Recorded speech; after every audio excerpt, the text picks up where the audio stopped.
नमस्कार, बहुत स्वागत है आपका। मैं हूं आपके साथ सुमित शर्मा। रायपुर से बड़ी खबर है। छत्तीसगढ़ में पुलिस कर्मियों को मिल सकता है अवकाश। गृह मंत्री विजय शर्मा का इसको लेकर बड़ा बयान है। मिल सकती है साप्ताहिक छुट्टी पुलिस कर्मियों को। उनका कहना है घरेलू कार्य के लिए छुट्टी की जरूरत होती है। सप्ताह में 1 दिन देने के लिए कहा गया है अवकाश। थाने में रोस्टर बनने के बाद अमल होगा इस पर। बड़ी खबर आपको बता रहे हैं रायपुर से। पुलिस कर्मियों को अवकाश मिल सकता है, साप्ताहिक अवकाश। गृह मंत्री विजय शर्मा का बयान है इसको लेकर। घरेलू कार्य के लिए छुट्टी की जरूरत होती है। पुलिस कर्मियों को सप्ताह में 1 दिन अवकाश देने के लिए कहा गया है। थाने में रोस्टर बनने के बाद इस पर अमल होगा। ये आरक्षक, प्रधान आरक्षक और सब इंस्पेक्टर, ये जो श्रेणी है, इनके घरों में माताएं बहनें परेशान होती हैं। घरेलू काम के लिए आवश्यक होता है कि 1 दिन का समय सप्ताह में उनको दिया जाए। तो सप्ताह में समय देने के लिए भी मैंने कहा है, इंसिस्ट किया है कि ये ज़रूर होना चाहिए। वो परिणित होगा धीरे से, थोड़ा समय लगेगा। रोस्टर बना नहीं है, रोस्टर बनना होगा थानों में, तब जाकर होगा। फिर भी क्या होता है, आप देखें 7 दिन होता है तो टोटल जो स्ट्रेंथ है थाने की डिवाइडेड बाई 7, मतलब आप ये मान लें कि 100/7 कितना हुआ, लगभग 14-15% होता है। तो 14-15% वो आपको छोड़ना पड़ेगा। पहले थाने का स्ट्रेंथ ऑलरेडी कम है, जितना वहाँ पर होना चाहिए उससे कम है। तो नई पोस्टिंग की बात है, नई पोस्टिंग की भी प्रक्रिया भी शुरू हुई है। 6000 पहले भर्ती की प्रक्रिया अभी हम शुरू कर रहे हैं आरक्षकों की। ये आरक्षक भी आ जाएंगे तो फिर ऐसी स्थिति बनेगी कि हम लोगों को छुट्टी दे पाएंगे। और इसी पर अधिक जानकारी के लिए सीधे हम रायपुर के रुख करेंगे। युगल तिवारी हमारे साथ जुड़ गए हैं। युगल, पुलिसकर्मी 365 दिन 24 घंटे जनता की सेवा में तत्पर रहते हैं। अगर सप्ताह में 1 दिन उनको अवकाश मिलता है तो एक बहुत बड़ी राहत हम कह सकते हैं पुलिसकर्मियों के लिए। देखिए सुमित, बिल्कुल आप सही कह रहे हैं। चाहे लॉ एंड ऑर्डर हो, चाहे विवाद की स्थिति हो, हर किसी में पुलिस की मदद आम जनता है, आम लोग लेते हैं। और ये वही पुलिस कर्मचारी हैं जिन्हें साप्ताहिक अवकाश नहीं मिल पाता है। क्योंकि बड़े अधिकारी हैं, उन्हें छुट्टी मिल ही जाता है अदा करके। लेकिन जो छोटे कांस्टेबल हैं, प्रधान आरक्षक हैं, इसके अलावा जो सब इंस्पेक्टर हैं, इन्हें छुट्टी बिल्कुल भी नहीं मिल पाता। इससे पहले भी एक बार और पहल की गई थी पूर्ववर्ती सरकार द्वारा छुट्टी देने के। कुछ थाना चौकियों में छुट्टी भी मिली थी, लेकिन छुट्टी है वो मिल नहीं पा रही है। और सबसे बड़ी बात है, अगर पूरे प्रदेश के थाना और चौकियों की अगर हम बात करें तो छत्तीसगढ़ में 3.25 करोड़ की आबादी है और लगभग 80,000 पुलिस कर्मचारी जो तैनात हैं। तो वैसे भी संख्या बल के हिसाब से पुलिस की संख्या काफी कम है। थाना और चौकियों में पुलिस की संख्या कम है। यही वजह है कि रोस्टर जो बन नहीं पाते हैं और छुट्टी है, अवकाश है, वो मिल नहीं पाता। थाने में बल की भी आवश्यकता होती है, रिजर्व बल भी रखना होता है। तो इस लिहाज से चूंकि बल की कमी है, इस लिहाज से छुट्टियां नहीं मिल पाती है। तो जिस तरह से गृह मंत्री विजय शर्मा ने कहा है कि छुट्टी हर हाल में मिलनी चाहिए, उसके रोस्टर बनाने के निर्देश दिए गए हैं। तो एक अच्छा संकेत पुलिस कर्मचारियों के लिए कहा जा सकता है। सरकार पहल कर रही है, देखना होगा कि अब उन्हें कब तक जो छुट्टियां हैं वो मिल पाती है। लेकिन सरकार ने इस दिशा में पहल शुरू कर दिया है और एक अच्छी खबर पुलिस कर्मचारियों के लिए कही जा सकती है। सरकार ने इस तरफ सोचना शुरू किया है। एक अच्छी खबर, अच्छी पहल हम कह सकते हैं सरकार की तरफ से। बहुत शुक्रिया आपका युगल जुड़ने के लिए। तमाम जानकारी के लिए, बातचीत के लिए आपका बहुत धन्यवाद। आगे बढ़ेंगे। साय सरकार का बजट सत्र 5 फरवरी से शुरू होगा। सत्र की कार्रवाई 1 मार्च तक चलेगी। इसमें कुल 20 बैठकें होंगी। इसे लेकर विधानसभा सचिवालय ने अधिसूचना जारी कर दी है। बजट सत्र के कार्यक्रम के मुताबिक सत्र की शुरुआत राज्यपाल विश्वभूषण हरिचंदन के भाषण से होगी और उसी दिन सरकार राज्यपाल के ज्ञापन पर कृतज्ञता जताने का प्रस्ताव लेकर आएगी। अगले दिनों से उस पर चर्चा होगी और सत्र के दौरान ही वित्तीय वर्ष 2024-25 का बजट भी पेश किया जाएगा। माना यह जा रहा है कि इस दौरान छत्तीसगढ़ को कई सौगातें भी मिल सकती हैं। चुनावी घोषणाओं में मोदी की गारंटी को लेकर बड़ी योजनाएं आ सकती हैं।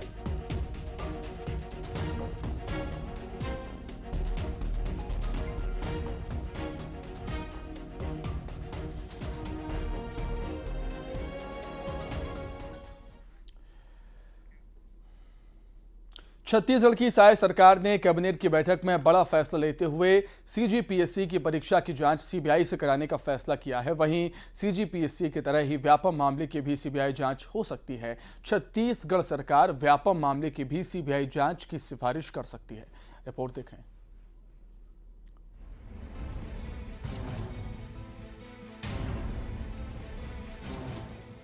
छत्तीसगढ़ में सरकार बदलते ही कांग्रेस की सरकार में घोटाले के आरोपों की जांच के लिए साय सरकार ने मोर्चा खोल दिया है। छत्तीसगढ़ की विष्णुदेव साय सरकार सीजीपीएससी की तरह व्यापम मामले की भी जांच की सिफारिश कर सकती है। साय सरकार को व्यापम में भी सीजीपीएससी की तरह भ्रष्टाचार और गड़बड़ी की आशंका है। प्रदेश के युवा व्यापम भर्ती की जांच की मांग लगातार कर रहे हैं। वहीं छत्तीसगढ़ में विवादों में रही सीजीपीएससी 2021 परीक्षा की जांच सीबीआई करेगी। बीजेपी की सरकार आने के बाद पहली बार बैठी पूर्ण कैबिनेट में यह फैसला लिया गया। इससे पहले हाईकोर्ट ने भी एक जनहित याचिका दायर किए जाने के बाद 13 नियुक्तियों पर रोक लगा दी थी। प्रदेश के युवाओं का जांच को लेकर कहना है कि सीजीपीएससी की पारदर्शिता से जांच, नेताओं अधिकारियों ने गड़बड़ी की, जांच के बाद दोषियों को सजा मिले। हाईकोर्ट में आपका केस भी लगा हुआ है कि एक ही परिवार से कई लोगों का हुआ है या बहुत सारे क्या है संदेह के दायरे में है। तो अगर एग्जाम की क्या होती है सीबीआई जांच होती है तो एक तो सबसे पहली बात सही हो या गलत हो, ये इनको एक कॉन्फिडेंस आएगा कि हाँ भाई पीएससी में जो भी होता है वो अगर ट्रांसपेरेंसी से होता है तो वो क्या करेंगे, निश्चिंत होकर आपकी तैयारी कर पाएंगे। ये होनी भी चाहिए, ये इसलिए क्योंकि ये एक तो पैटर्न है, यूपीएससी पीएससी एक पैटर्न है, बट ये जो पारदर्शिता वाली जो चीज़ है और उस पैटर्न को लागू करना स्वाभाविक है कि बहुत अच्छा डिसीजन है। साय सरकार अब एक के बाद एक कांग्रेस सरकार में हुई गड़बड़ियों की जांच की सिफारिश करने लगी है। व्यापम या सीजीपीएससी में छात्रों के भविष्य के साथ खिलवाड़ हुआ, ये तो जांच के बाद ही साफ होगा। इन जांच रिपोर्ट का इंतजार कीजिए, दूध का दूध पानी का पानी हो जाएगा। Bureau report, news 18, Madhya Pradesh, Chhattisgarh.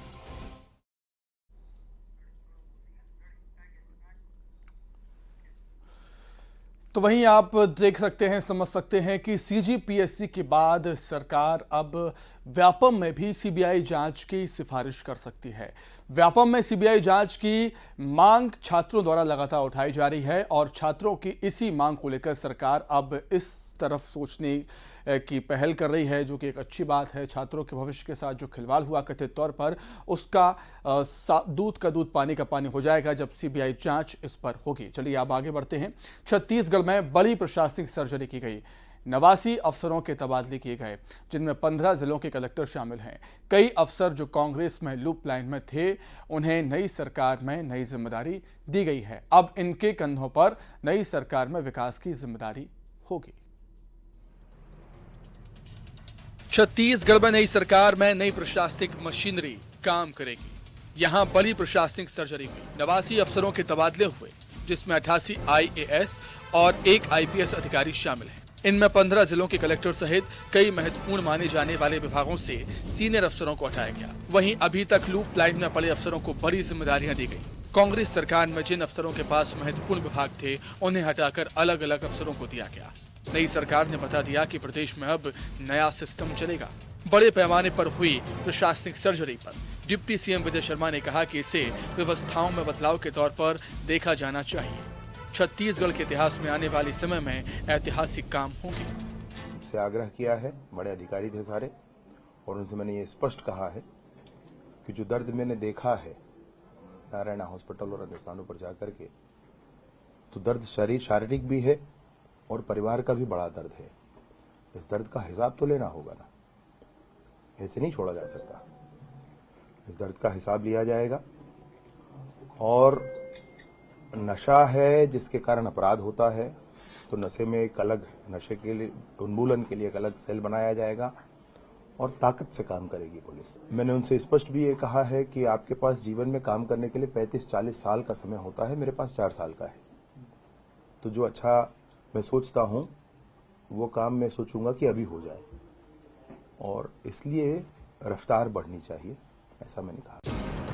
सरकार बदलती है तो नई सरकार अपने हिसाब से काम करती है, और काम करने के लिए उसे भारी भरकम प्रशासनिक मशीनरी की जरूरत होती है। बीजेपी ने विधानसभा चुनाव में विकास के बड़े बड़े वादे किए हैं और उससे जनता की उम्मीदों पर खरा उतरना है, और ये प्रशासनिक सर्जरी विकास के तमाम वादों दावों को पूरा करने की तरफ पहला कदम माना जा रहा है। Bureau report, news 18 Madhya Pradesh Chhattisgarh.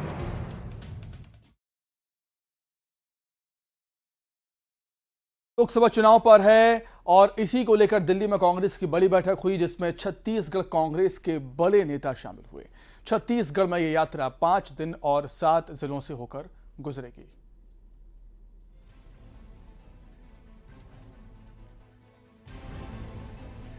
Congress का फोकस अब लोकसभा चुनाव पर है। दिल्ली में बड़ी बैठक हुई, जिसमें लोकसभा चुनाव और भारत जोड़ो न्याय यात्रा को लेकर मंथन हुआ। इस बैठक में छत्तीसगढ़ प्रदेश कांग्रेस अध्यक्ष दीपक बैज सहित प्रदेश के कई नेता शामिल हुए। कांग्रेस सांसद राहुल गांधी 14 जनवरी से भारत जोड़ो न्याय यात्रा शुरू करेंगे। ये यात्रा मणिपुर से शुरू होकर 20 मार्च को मुंबई में खत्म होगी। लोकसभा चुनाव से करीब 4 महीने पहले वाली ये यात्रा 15 राज्यों से होकर गुजरेगी, जिसमें राहुल गांधी पैदल और बस से 6200 किलोमीटर से ज्यादा की दूरी तय करेंगे। भारत जोड़ो न्याय यात्रा जिन राज्यों से गुजरेगी, वहां के नेताओं से विशेष चर्चा बैठक में की गई, जिसमें छत्तीसगढ़ भी शामिल है। इसी के चलते दिल्ली में हुई बैठक में दीपक बैज और चरणदास महंत भी शामिल हुए। ये यात्रा छत्तीसगढ़ की 5 लोकसभा सीट रायगढ़, जांजगीर चांपा, बिलासपुर, कोरबा, सरगुजा होते हुए यूपी के वाराणसी की ओर आगे बढ़ेगी। छत्तीसगढ़ में कांग्रेस को करारी हार मिली है। हार को भुलाकर यहाँ के नेता अब लोकसभा चुनाव में जुट गए हैं। छत्तीसगढ़ से राहुल गांधी की भारत जोड़ो न्याय यात्रा गुजरेगी, जो यहाँ के नेताओं और कार्यकर्ताओं में जोश भरने का काम करेगी। लेकिन बड़ा सवाल यह है कि राहुल गांधी की यात्रा क्या लोकसभा चुनाव में कांग्रेस के लिए संजीवनी साबित होगी। Bureau report, news 18 Madhya Pradesh Chhattisgarh. BJP के प्रदेश प्रभारी ओम माथुर राजधानी रायपुर पहुंचे, जहां उन्होंने कांग्रेस की भारत जोड़ो न्याय यात्रा को लेकर निशाना साधा। कांग्रेस किसके साथ न्याय करना चाहती है बात कही, पहले खुद के साथ न्याय करे। साथ ही उन्होंने कहा कि गांधी परिवार ने देश को लूटा है।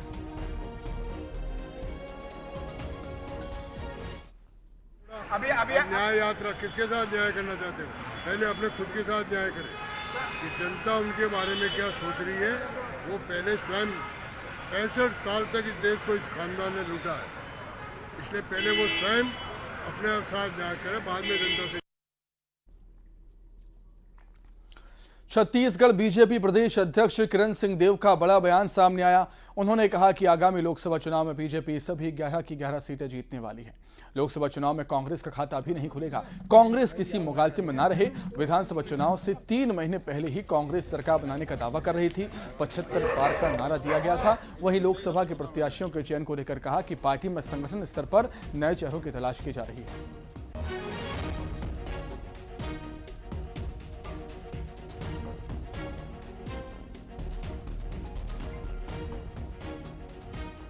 पहले भी बोल रहे थे, विधानसभा चुनाव के 3 महीना पहले तो उन्होंने सरकार भी बना ली थी। लेकिन यहाँ की जनता बहुत श्रेष्ठ है। जनता का निर्णय सर्वोपरि होता है। लोकतंत्र में जनता ही जनार्दन है।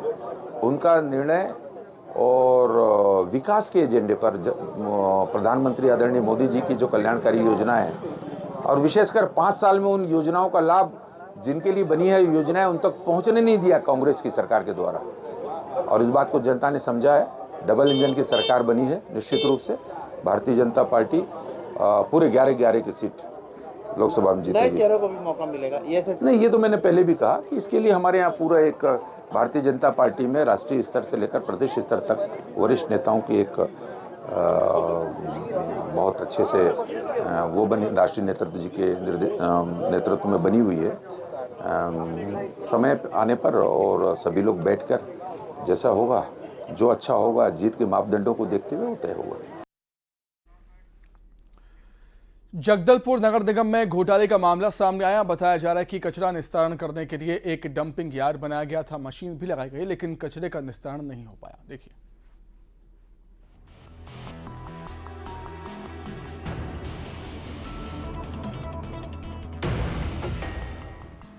जगदलपुर नगर निगम में भ्रष्टाचार का मामला सामने आया है। कहा जा रहा है कि शहर में कचरे को रिसाइकलिंग करने के लिए डंपिंग यार्ड बनाया गया था। इसके लिए बाकायदा 2 करोड़ 14 लाख रुपए का टेंडर हुआ। 48 वार्डों के कचरे को अलग अलग कर यहां भेजना था। कचरे को रिसाइकलिंग करने के लिए करोड़ रुपए की मशीनें भी लगाई गई, लेकिन अब ये सब गायब हो गया है।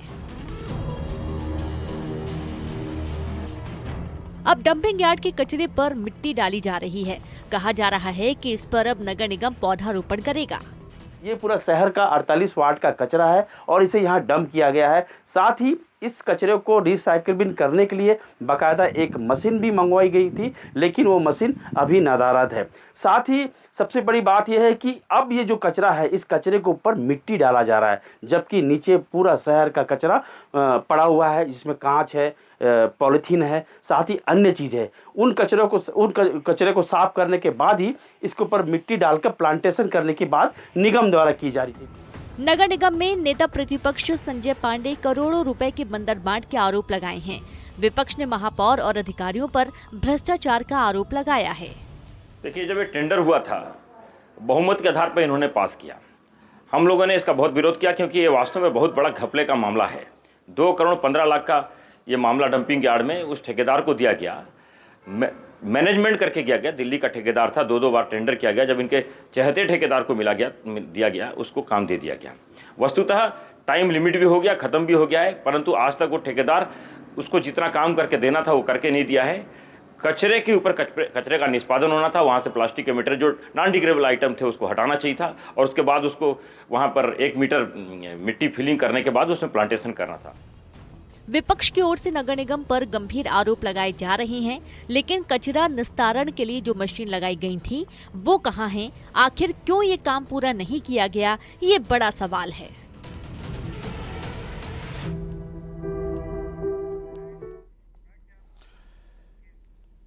बिलासपुर में खबर के बाद प्रशासन जागा है। न्यूज़ 18 पर खबर दिखाए जाने के बाद प्रशासन जागा है। कार्रवाई के नाम पर सिर्फ खानापूर्ति कर दी गई।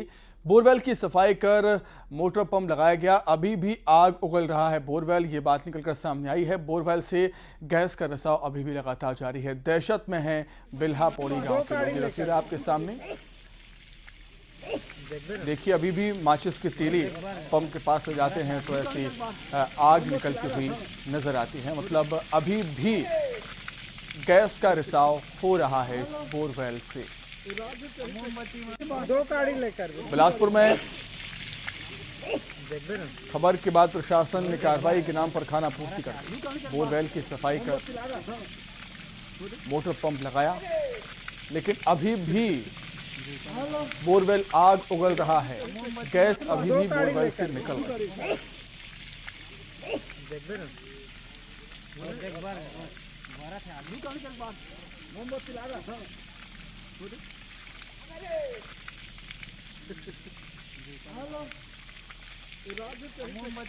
दो गाड़ी लेकर